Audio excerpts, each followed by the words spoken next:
Hello everyone, welcome to my channel Greeshma Tyagi passion Shiksha और मैं हूं ग्रीष्मा। आज हम स्टार्ट करने जा रहे हैं ईवीएस के क्वेश्चंस जो ऑनलाइन पेपर में पूछे गए थे और ये पेपर 1 के हैं।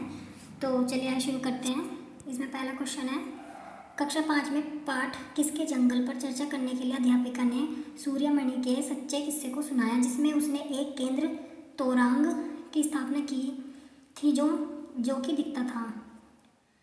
जमीन और जीविका की समस्याएं, भूख की समस्याएं, वनों की समस्याएं या कुडुकू संस्कृति की समस्याएं। तो ये किसकी समस्याएं थी हमारी? एक तो ये थी जमीन और जीविका की समस्याएं और थी कुडुक संस्कृति की समस्याएं। तो ये कौन सा ऑप्शन ठीक है हमारा? ए और डी, ये ऑप्शन करेक्ट है हमारा थर्ड वाला।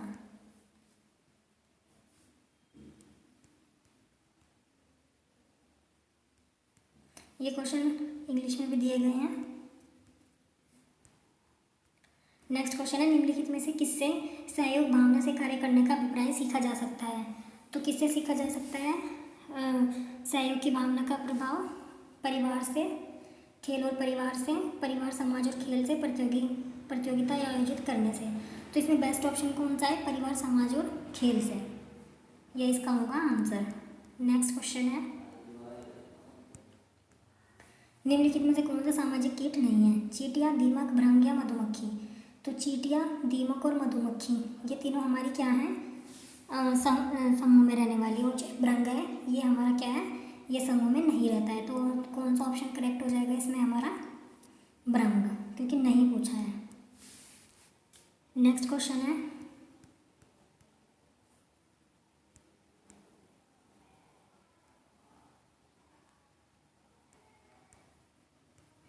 है, वलसाड शहर हैदराबाद शहर तेलंगाना राज्य के सापेक्ष किस दिशा में स्थित है? तो ये कौन सी दिशा में स्थित है?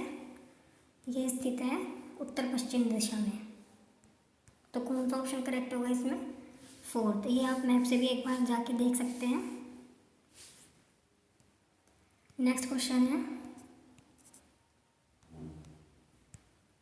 Which of the following currency used in Abu Dhabi? कि अबू धाबी में कौन सी करेंसी यूज होती है? डॉलर, रुपीज़, दिरहम या टका? तो इसमें होती है दिरहम। यही क्वेश्चन हमारा हिंदी में भी है। तो इसमें कौन सी करेंसी यूज होती है अबू धाबी में? दिरहम।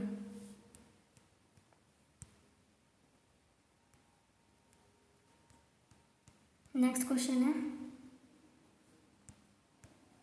चेराव नृत्य में व्यक्ति बांस की डंडों को पकड़कर युग्मों में एक दूसरे के आमने सामने जमीन पर बैठते हैं, जैसे कि ढोल बजता है।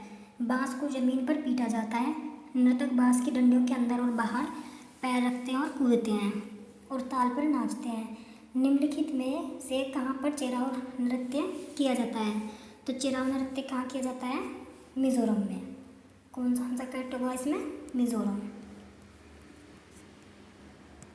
नेक्स्ट क्वेश्चन है, छत पर वर्षा के पानी संरक्षण करके भूजल को पुनः आवेशित किया जाता है। इस पारंपरिक विधि का उपयोग निम्नलिखित में से किस राज्य में किया जाता है? तो किस राज्य में किया जाता है इसका उपयोग? राजस्थान में। नेक्स्ट क्वेश्चन है, निम्नलिखित में राज्यों में से ब्रह्मपुत्र नदी कहाँ से होकर बहती है? तो कहाँ से होकर बहती है ब्रह्मपुत्र नदी? अरुणाचल प्रदेश और असम से। ये इसका आंसर होगा। नेक्स्ट क्वेश्चन है, भावी पीढ़ी के समाजीकरण में परिवार की महत्वपूर्ण भूमिका होती है। इस परिस्थिति में परिवार माध्यम है। परिवार किसका माध्यम होता है इस परिस्थिति में? प्राथमिक सामाजिकरण का, सेकंड सामाजिकरण का, प्राथमिक और द्वितीय सामाजिकरण का या तृतीयक सामाजिकरण का? तो इसका आंसर होगा प्राथमिक सामाजिकरण का, क्योंकि बच्चा सबसे पहले अपने परिवार से ही सीखता है। तो ये इसका आंसर है। नेक्स्ट क्वेश्चन है, वातावरण को बचाने की आवश्यकता के लिए हुई कई आंदोलनों को समर्थन मिला है, जिसमें 1970 के चिपको आंदोलन में निर्णायक भूमिका निभाई है। तो ये चिपको आंदोलन किससे संबंधित है? सुंदरलाल बहुगुणा से। ये इसके बारे में आपने पढ़ा भी होगा कि 1970 के दशक में हुआ था चिपको आंदोलन, और लोग पेड़ को बचाने के लिए, पेड़ों को कटने से बचाने के लिए उनसे चिपक कर खड़े हो गए थे। तो ये किसकी उसमें हुआ था? इसके समर्थक कौन रहे हैं? सुंदरलाल बहुगुणा। नेक्स्ट क्वेश्चन है, महाराष्ट्र, मध्य प्रदेश और गुजरात में बड़े बांधों के निर्माण के कारण स्थानीय व्यक्ति को अपने प्राकृतिक आवास को छोड़ना पड़ा। इस प्रकार की गतिविधि को क्या कहते हैं? कि जो अपने प्राकृतिक आवास को छोड़ता है उसे क्या कहते हैं? तबादला कहते हैं, स्थानांतरण द्वारा अंतर जाना कहते हैं, या स्थानांतरण द्वारा बाहर जाना, या विस्थापन। तो अगर किसी को मजबूरन अपने प्लेस को छोड़ना पड़े वो क्या कहलाता है? विस्थापन। और प्रवास क्या कहलाता है हमारा? जब कोई व्यक्ति बेहतर जीवन शैली के लिए एक स्थान से दूसरे स्थान तक जाता है तो वो क्या कहलाता है हमारा? प्रवास।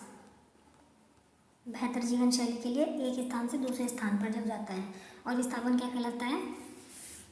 जब किसी को अपना मूल स्थान ज़बरदस्ती छोड़ना पड़े। नेक्स्ट क्वेश्चन है, हमें पके हुए भोजन को खुला या फ्रिज में लंबी अवधि के लिए नहीं छोड़ना चाहिए। निम्नलिखित में से पके हुए भोजन को बेकार करने के लिए जिम्मेदार होता है। तो क्या जिम्मेदार होता है? कीट, विषाणु, फफूंद या जीवाणु। तो इसका आंसर होगा जीवाणु। तो बैक्टीरिया की वजह से ही हमारा खाना खराब हो जाता है, इसलिए उसे क्या किस में रखना चाहिए? हमें फ्रीज में रखना चाहिए, फ्रीज करके। नेक्स्ट क्वेश्चन है, प्रत्येक भोज्य पदार्थ के पैकेट पर उसे पैक बंद करने की तिथि दी जाती है क्योंकि प्रत्येक भोज्य पदार्थ की अपनी निदानीय शेल्फ आयु होती है। भोज्य पदार्थ के परकमन और पैकिंग की अवधि में कई परीक्षकों का उपयोग किया जाता है। कुछ निश्चित समय के लिए कुछ निश्चित समय के पश्चात इसमें रोगाणु उत्पन्न हो जाते हैं और इसको खराब कर देते हैं। हमें उन भोज्य पदार्थों को उपभोग नहीं करना चाहिए जिन पर लिखा हुआ समय समाप्त हो चुका हो। तो इसमें कौन कौन से ऑप्शन करेक्ट है हमारे? इसमें सभी ऑप्शन करेक्ट है हमारे। नेक्स्ट क्वेश्चन है, मच्छरों के प्रजनन की रोकथाम के लिए कई विधियां प्रस्तावित की जाती हैं। वह विधि ज्ञात कीजिए जो मच्छरों के प्रजनन को नहीं रोकती हैं। आपको एग्जाम में क्वेश्चंस को अच्छे से रीड करना है। जैसे इस क्वेश्चन में आ गया नहीं रोकती हैं, तो फर्स्ट ऑप्शन है कूलर के पानी को सप्ताह में कम से कम 2 बार बदलें। नेक्स्ट ऑप्शन है तालाब और पानी इकट्ठा होने वाले स्थानों में मछली डालें जो कि मच्छरों के लार्वा को खा ले। नेक्स्ट है, ये भी ठीक है, ये मच्छरों के प्रजनन को रोकने की, ये भी ठीक है, ये भी ठीक है। मच्छरदानी का प्रयोग करें, ये ठीक नहीं है। तो इसका ऑप्शन कौन सा करेक्ट होगा? थर्ड वाला। फोर्थ ऑप्शन भी पढ़ लेते हैं हम इसका। यदि किसी स्थान पर पानी इकट्ठा हो गया है तो तेल का छिड़काव करें, ये भी ठीक है। तो हमें पूछा है नहीं है, तो नहीं है के लिए थर्ड ऑप्शन करेक्ट होगा हमारा। नेक्स्ट क्वेश्चन है, दस्त रोगियों को चिकित्सक परामर्श देते हैं वे अधिक मात्रा में उबालकर ठंडा किया हुआ पानी जिसमें चुटकी भर नमक व थोड़ी सी चीनी मिली हो पिए। क्योंकि ये क्यों कहा जाता है? क्योंकि केवल चीनी वाला पानी आंत नहीं सोख सकती, चीनी और पानी का सम्मिश्रण सरलता से सोखा जा सकता है। थर्ड है उबालने पर पानी जीवाणु रहित हो जाता है। तो इसके 3 ऑप्शन करेक्ट है हमारे।